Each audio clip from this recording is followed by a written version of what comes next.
Ready? Go! We're back on track with Cyber Sled, the PlayStation's latest port of a Namco arcade game. That makes 3 we've covered now, counting Ridge Racer and Air Combat. Namco's right up there with Midway as the PlayStation's busiest third-party publishers so far. So we'll get to the game itself in a minute, but first of all, what's up with the title? Cyber Sled? Is this some kind of cyberpunk Christmas game? Is Cyber Santa gonna run Cyber Grandma over with his cyber reindeer? Well, that would be awesome, but it's not that kind of game, unfortunately. If you remember back in the mid-90s, the word cyber started appearing everywhere once the internet became a talking point in popular culture. TBS actually aired a video game awards show in 1994 called Cybermania 94, where most of the awards went to Philips CDI games for some reason. It was a wild time. In arcades, meanwhile, we played Cyberball, Cyberlip, and Cybercycles. And then there was 1993's Cyber Sled, which Namco later decided to port to the PlayStation. Cyber Sled was initially slated as a PS1 launch title in Japan, but ended up being pushed back a month, with Ridge Racer taking the launch spot instead. Cyber Sled is a one-on-one arena combat game in which players zip around small polygonal mazes in these futuristic hover tanks. They're called sleds, I guess because the hovering makes them look like they're sliding around. The arcade version of Cyber Sled uses a dual joystick setup, and deluxe cabinets let players compete against one another on 2 screens. Gameplay in Cyber Sled keeps it simple. You have 2 weapons. One's a machine gun with infinite ammo, though it can overheat if you lean on the fire button for too long. You also have a limited supply of missiles, which lock onto your opponent if they're in your sights. It's possible to dodge missiles if you're far away or behind a wall, so you want to keep your distance and use cover to your advantage. As far as the roster goes, there's a few characters you can pick from, though the core mechanics are the same for everyone. Some sleds are faster, while others have more armor, but that's about it. Once you come to grips with the controls, you start to develop strategies, like popping out from around corners with quick attacks, or stocking up on missiles while your opponent's retreating. Strangely, the arcade version of Cyber Sled uses a timer in its single-player mode, and it kicks you out of the game if you don't beat your opponents fast enough. As a trade-off, your game isn't over if you lose, so you get a guaranteed minimum amount of playtime with each credit. Namco likely wanted to make the game more beginner-friendly in arcades, and while the timer is available as an option in the PlayStation port, it's disabled by default. Speaking of which, let's talk about that port. Here's some footage from the arcade version of Cyber Sled. And this is what Cyber Sled looks like on PlayStation. Naturally, the frame rate takes a hit, but it still manages to look a lot like the arcade original. There's a single-player mode where you pick one of 6 sleds and take down your opponents in a series of one-round matches. These rounds can end pretty quickly, and while there's a few non-selectable boss characters you fight near the end, it won't take long before you see the credits. We're talking like 15 minutes for a complete playthrough, though you have to do it on 1 credit and you don't get any continues. After playing a few rounds, you get the feeling that Namco didn't do much to make Cyber Sled more suitable for consoles.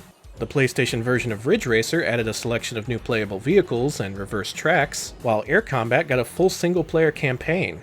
Cyber Sled, on the other hand, is much more of a straightforward port with minor additions, like these goofy introductory videos for your opponents. Your opponent is Rexer Ironside!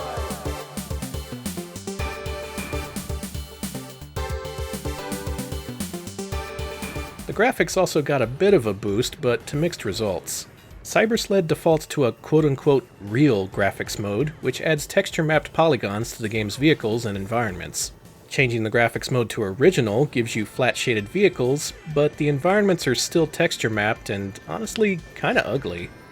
Cyber Sled's single-player component wasn't its biggest draw in arcades, however, and the head-to-head option survives the trip to PlayStation as a split-screen mode. This mode decreases the draw distance, and there's a lot of polygonal flicker going on, but you get to pick from a few more characters, and you can choose to play your matches at night or in fog, which wasn't an option in the arcade game. On the downside, there's only 4 selectable arenas, and like the arcade version, the characters don't really play all that differently, so there isn't much depth to the combat. Interestingly, the arena walls aren't texture-mapped in split screen, so if nothing else, it looks a little bit more like the arcade game than the single-player mode. Due to its shortcomings and the fact that it didn't have the name recognition that Ridge Racer and Air Combat had, Cyber Sled didn't really make an impact on the PlayStation's audience in 1995. While other early Namco games were eventually reissued in greatest hits packaging, Namco passed on a re-release for Cyber Sled, implying less than stellar sales. Seeing as how audiences weren't as receptive to cyber sledding as they had hoped, Namco cancelled an in-progress Sega Saturn port of Cyber Sled, and the game's arcade sequel Cyber Commando never got a home console release. In fact, the canned Saturn version of Cyber Sled reveals that Namco may have been hedging its bets a little with regard to its console support. Though our coverage so far suggests that Namco was one of the PlayStation's biggest supporters, Namco may have been weighing its porting options behind the scenes, in case Sony's console turned out to be another dud like the 3DO.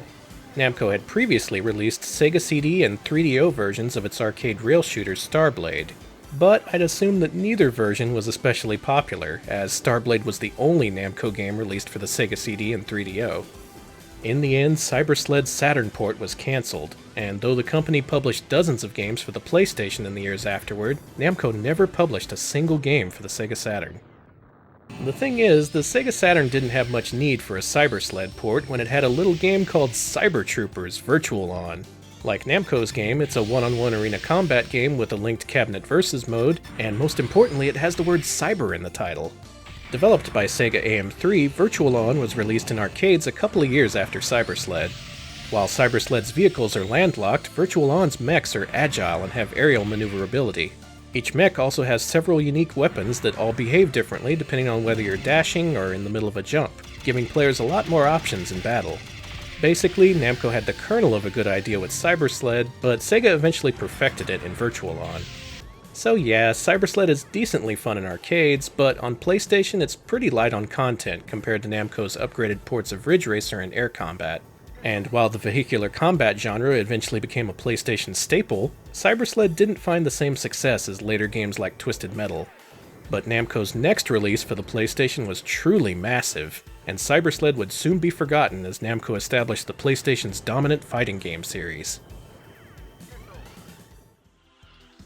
Next time, we'll look at a pair of PC ports from Bullfrog and Microprose.